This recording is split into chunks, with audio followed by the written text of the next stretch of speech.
Hello everyone. In this video, I'll be walking you through how to get started as a data scientist or business analytics freelancer. And this video is mainly targeted to those people that already have 1 to 3 years of experience into data science. So let's get started. I have divided this video into 4 parts and I'll be guiding you step by step the things that you need to take care of while starting out your freelance journey. So the first step is defining your niche. Now I'm assuming that you are a data science professional and you are not a fresher. So I would want you to start your freelance journey with the domain of data science that you are most confident about. Because see, there are two things. One is data science and the other thing is freelancing. So now I am assuming that you already know data science. So and you are very new to freelancing. So I want you to start freelancing with the most superior part of data science that you know. For example, let's say that you are a professional data scientist that has experience of about 3 years in natural language processing. So I want you to start your freelance journey with natural language processing. And afterwards, once you understand how freelancing works and how the entire freelancing ecosystem works, then you can work on diversifying your portfolio and picking up projects in other domains of data science as well. So what this entire process will do is it will keep you confident during the initial phases of your freelancing journey, because it is very tough to get clients during the initial part of someone's freelance journey, right? So initially focus on only what you know the very best, and afterwards you can obviously diversify the work that you are doing. So after you've defined a particular niche, the second step is building a project portfolio.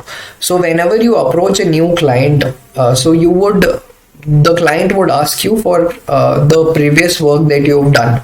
For that, you would need to build a project portfolio. For example, we'll take the same example as we took for natural language processing. So you would need to host some of your notebooks or some of your projects into Kaggle or in Google Colab, which you can show to your clients. And these projects need to be very professional looking and very well documented, very well commented, because these projects would be the first impression of you that you give to your client. And so if these projects are not good, then you will not be able to convert any leads, right? So the second step is building a good portfolio of projects. And as I said in the previous step, so if you've chosen NLP as a domain, then stick to NLP during the starting and build only a portfolio of NLP projects. So the third step is establishing an online presence. So now let's say you have a portfolio of about 5 projects in NLP. The next step after that is that to showcase these projects in, let's say, LinkedIn or Twitter or GitHub, where you can just put up an article saying, okay, I have done this project, and then you can just provide a link to that project. So what this would do is you will be connected with the people that are related to NLP, and you might even land some clients through LinkedIn, because LinkedIn is also a platform where clients approach, and clients have approached me on LinkedIn as well. What else you can do is you can write you can convert your Jupyter notebook into a blog post, and you can even post it on Medium. This helps a lot.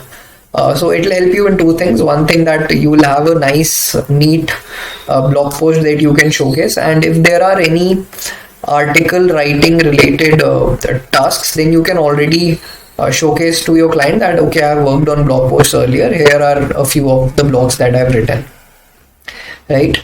So the fourth step that I'll be talking about is setting up, which is the final step of getting started with your freelance journey, is setting up a is a profile on various freelance platforms. So there are various platforms such as Upwork, Freelancer, and TopTal. So what you can do is you can set up a very professional looking profile on these platforms. What that will do is, so how to actually go about getting clients on these platforms and what makes up the best profile is a part of a totally different conversation that I'll take it in a different set of videos. But here I'll just show you an example of what my profile looks like. And so this is what my profile looks like. It's sort of, it's not the best profile, but it still has everything written quite neatly. Here I've mentioned that this is the headline of my profile and the various skills that I offer, and then we have my work history where clients have rated me, and I also have my jobs and the total number of hours that I have contributed to. So that was it for this tutorial, guys. Thank you for watching.